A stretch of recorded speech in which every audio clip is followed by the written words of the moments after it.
me hiding behind the book. I think that's been my coping mechanism since childhood, hiding behind a book.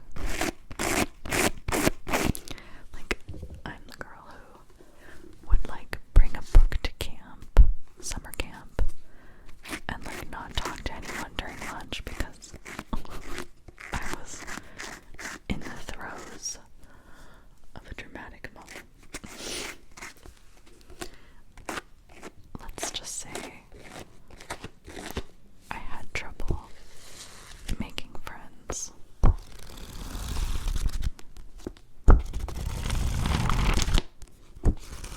my god, are you getting that sound? That's so cool. Let's do this side.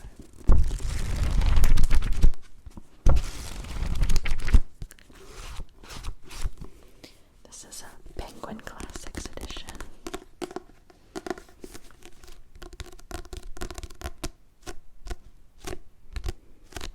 This is an underrated trigger right here.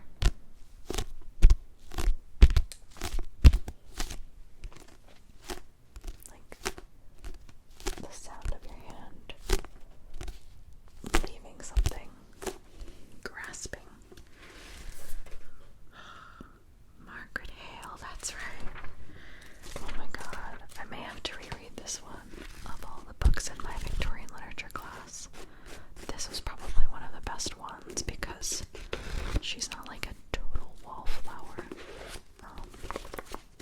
Or, I don't know, wallflower's not the right word. She's not a pushover.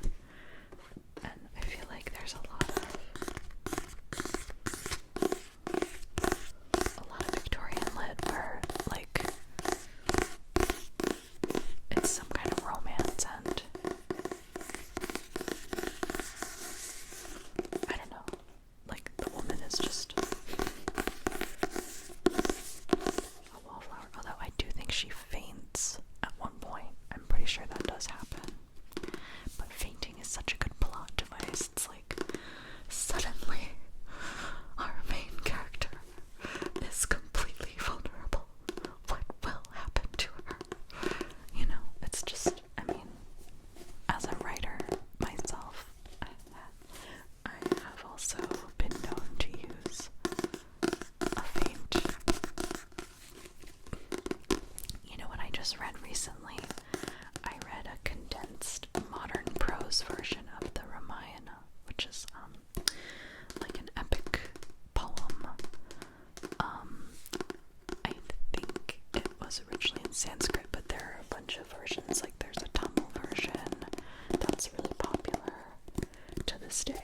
Anyway, the reason I mentioned this is because it's amazing. Like, okay, so this is like a big epic story about demons and demigods and princes and kings and like virtue and evil and holy men and all kinds of stuff.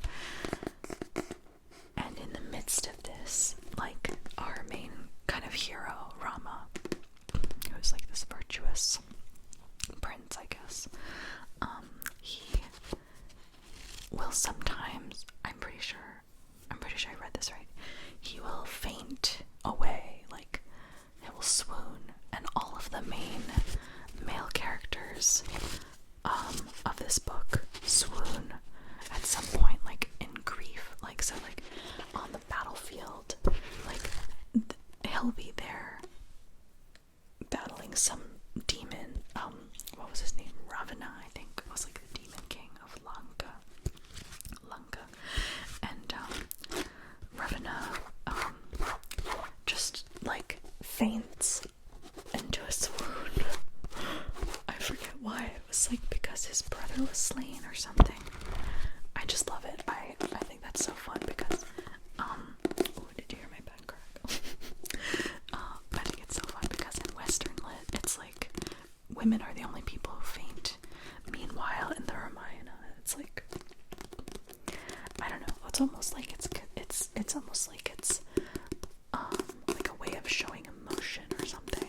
It's nice. It's good. I like it. Anyway, not that it matters if I like it. It's obviously extremely important and influential epic. And yeah, I really enjoyed reading that. It was like a condensed prose version, but I think the author was 𝓭𝓻𝓮𝓮𝓽. I might be remembering that wrong though. Sorry. Anyway, back to North and South. I'm pretty sure Margaret, the main character, is the only character who ever faints in the book.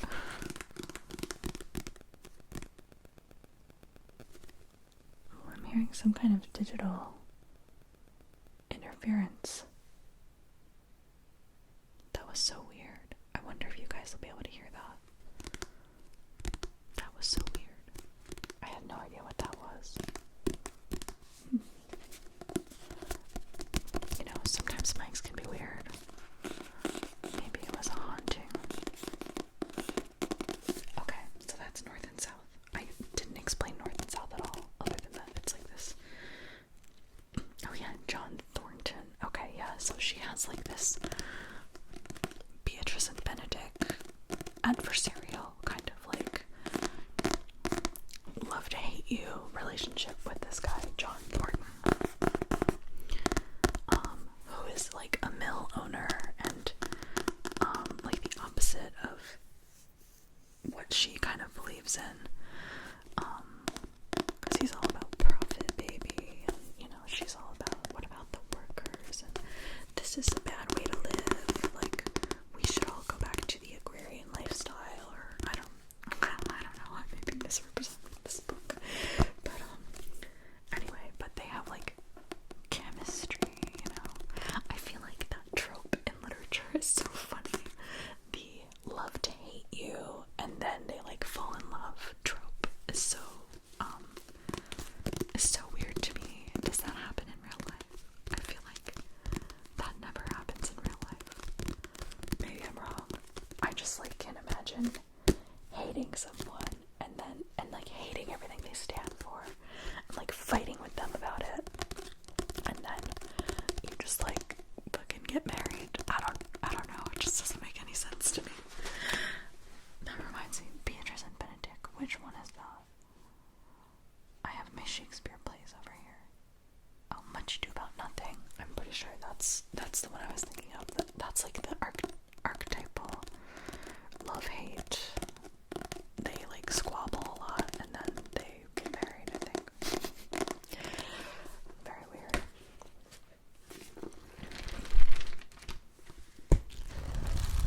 I was thinking about showing you more books because I have all of my Victorian lit glass books here. That was a long time ago, I guess, but it left an impression. I feel like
first chapter is called Haste to the Wedding.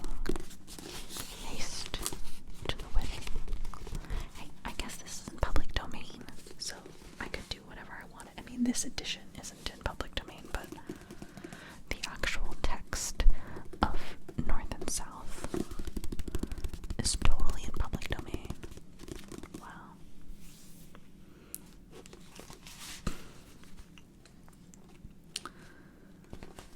Oh dear. I was gonna read some, but it looks mighty dull. Also, it has a name in it that I don't know how to pronounce. Is it Titania? Is it Titania? Is it... I just don't know. I know that's like a common name in literature though, because it's the name of the fairy queen in Midsummer Night's Dream. Do I have that one? I'm not sure I have that one. Okay. Okay, but I said I would read some. Okay, so I will. Edith, said Margaret gently. Edith. But, as Margaret half suspected, Edith had fallen asleep. She lay curled up on the sofa in the back drawing room in Harley Street, looking very lovely in her white muslin and blue ribbons. If Titania had ever been dressed in white muslin and blue ribbons, and had fallen asleep on a crimson damask sofa in a back drawing room, Edith might have been taken for her. Margaret was struck afresh by her cousin's beauty. Oh, I guess that was actually a reference to the fairy queen, so I had the nail on the head there. It's not a character. She's just saying that she's beautiful. Margaret and her cousin had grown up together from childhood, and all along, Edith had been remarked upon by everyone, except Margaret, for her prettiness. But Margaret had never thought about it until the last few days, when the prospect of soon losing her companion seemed to give force to every sweet quality and charm which Edith possessed. They had been talking about wedding dresses, and wedding ceremonies, and Captain Lennox, and what he had told Edith about her future life at Corfu. Corfu. Anybody want to take a guess as to where that's located? Corfu. I feel like maybe it's beach, near the sea, I don't know, where his regiment was stationed, and the difficulty of keeping a piano in good tune, a difficulty which Edith seemed to consider as one of the most formidable that could befall her in her married life, and what gowns she should want in the visits to Scotland, which would immediately succeed her marriage. But the whispered tone had latterly become more drowsy, and Margaret, after a pause of about a few minutes, found, as she fancied, that in spite of the buzz in the next room, Edith had rolled herself up into a soft ball of muslin and ribbon and silken curls, and gone off into a peaceful little after-dinner nap. Oh, that's cute. I'm sorry, guys, but I'm not reading aloud is so slow, okay?